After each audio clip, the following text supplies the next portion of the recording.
Praise the lord. నేటి దిన వాగ్దానము. నాశనకరమైన గుంటలో నుండి, జిగటగల దొంగ ఊబిలో నుండి ఆయన నన్ను పైకెత్తను.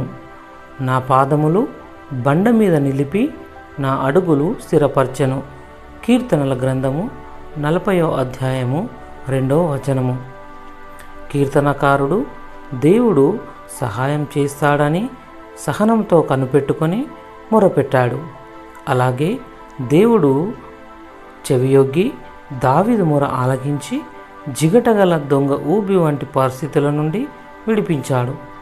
దావీదు జీవితాన్ని బండ మీద నిలిపి స్థిరపరచాడు.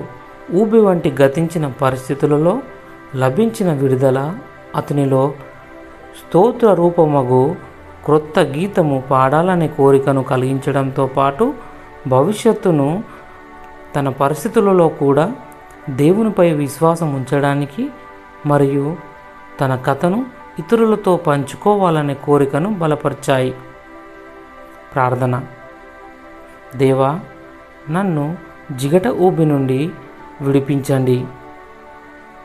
నా ప్రియమైన దేవా, నేను ఊబిలో చిక్కుకున్నప్పుడు సహనంతో నీ కోసం కనిపెట్టుకొని ఉంటాను.